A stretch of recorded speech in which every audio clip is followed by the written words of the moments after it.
Hordoftoota keenya akkam jirtan nagaa keessanii nagaa kootii galata rabbii baga nagaa fayyaa taatan jecha hundi keessan akka nagaa fayyaa taatan abdii guddaan qaba jechuudha.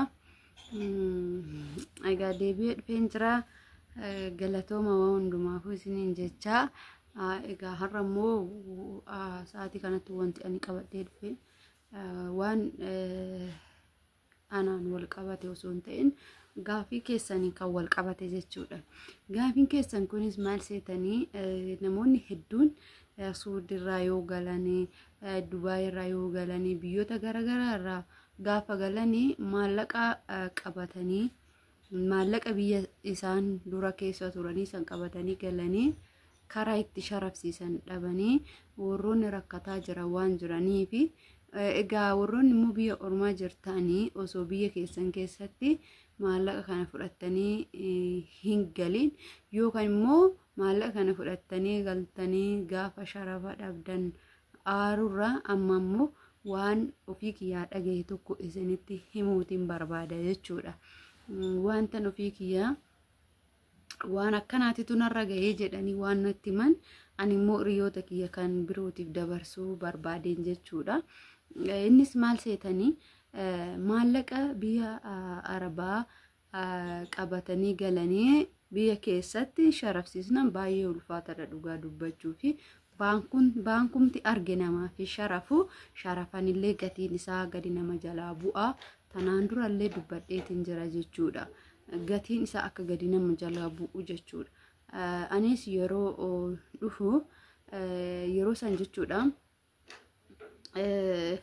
Ani carraan qabaafanani nama birrii Dubaay ergaa ture hawaalaa ergaa hojjechaa ture tokko waliin gama biyyaa dhufnee ani isumatti kenne jechuudha. Isumatti kennee jennaan maallaqicha herreegee hamma ta'u sharafee naaf erge jechuudha. Sinii galee kanaafuu sinis akka akkasitti hin rakkanne anammoyyuu narraa mure jechuudha. Yeroo isaan 36 jira inni immoo 35 naa erge jechuudha. Laala asitti illee gaafa fudhattanii galtanii baankiin baay'ee isin jalaa gadi buusee isinii sharafa. Kanaafuu immoo achi keessanii hawaalarraan ergattanii galuu isinii wayya yookaan immoo yoo dadhabamaa ta'e warqiidhaan bitadha. Warqii fakkeenyaaf hanji'a tokko gaafa harkatti qabachuu barbaadan maallaqa ji'a tokko gaafa harkatti qabachuu barbaadan warqiidhaan bitadhaa gala. Kan ji'a lamaa gaafa of harkatti qabachuu barbaadan of harkatti qabatanii galuu barbaadan warqiidhaan osoo bitattanii warqii bitaa osoo teechistanii akkuma gaafa dura isiniin jedhu bitaa maallaqa keessan erguur warqiin immoo gatiin isaa hin dabalaa. Biyya keessatti immoo yoo rakkattanii atantamaan isinirraa illee gurguramuu kan baatu ta'e qabsiistanii warqicha kana qabsiistanii rakkina keessa san ba'uu dandeessu jechuudha biyya keessatti. Kanaafuu maallaqni biyya ormaa immoo biyya keenya keessa gaafa seenee haga sharafamee maallaqa biyya keenyaatti jijjiiramutti faayidaa hin qabu jechuudha. Osoo maallaqa qabdanuu rakkachuu ta'a jechuudha. Kanaaf immoo gaafa warqii ta'u warqiin iddoo kamittuu hin gurgurama jechuudha. Akkasumas immoo qabsiifamee waan rakkata san rakkina sanitti oolanii booddeerra rakkina isa keessaa ba'uun ni danda'ama jechuudha. Kuni kan waan beeku waanan ofii kiyyaa dhagahe waan immoo hin siniif ta'a jedheeti yaadu jechuudha. Namoonni hedduun keessan gorsa namoonni isiniif kennu hin tuffatinaa dhugaa dubbachuuf taanan wanti nuti akka qaldiitti haasofnu boru isinirra mataa keessanirra gahuu danda'a jechuudha. Warroonni immoo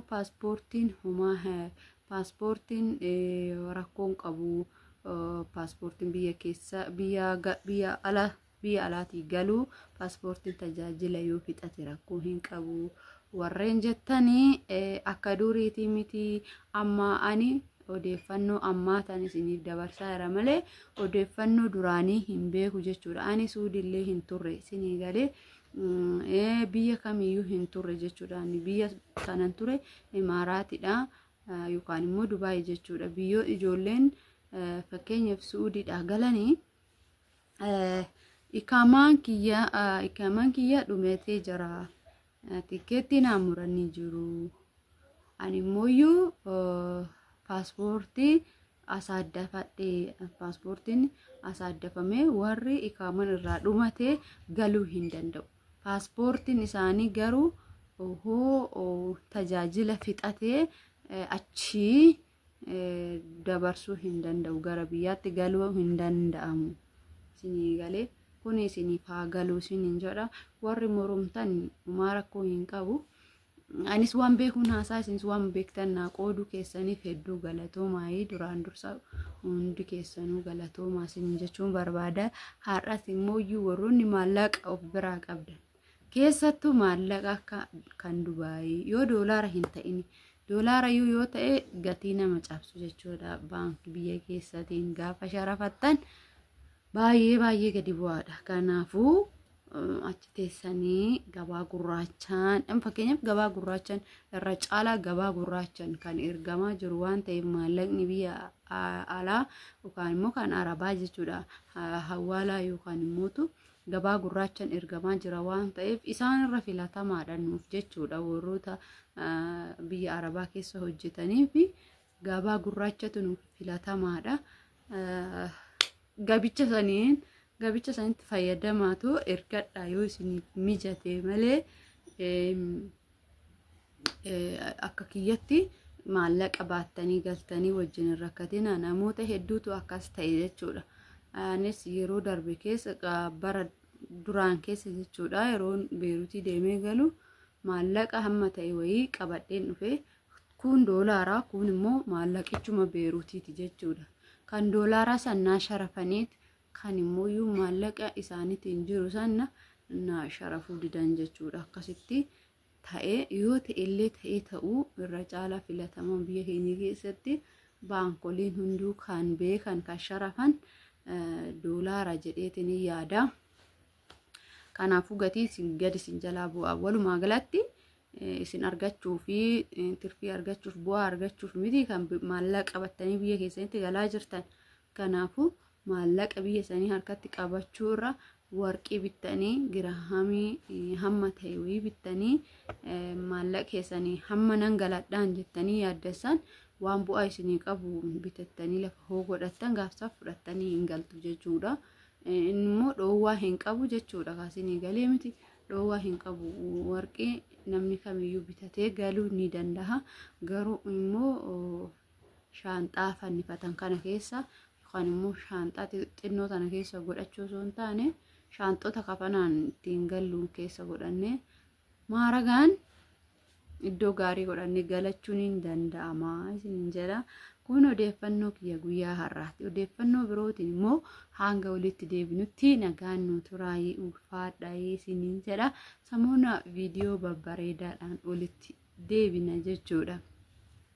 Warroonni samoona duraa ulfaa'ee jenne ulfaa of keessa baaste moo hurinaan jettanis jirtu jechuudha. Fayyiteeyyuu yaa ta'uu kan biyya arabaa deemuuf barbaadde kanaan jettanis jirtu jechuudha. Waa hedduu kan gaafiidhaan wal fakkeessitanii yaada keessan naa qooddanii egaa gaafii keessaniifis haa ta'u yaada keessaniifis haa ta'u ani deebii amma tokko kuusas ta'uu baatu waan xiqqoo isiniif qabadhee nan dhufa nagaan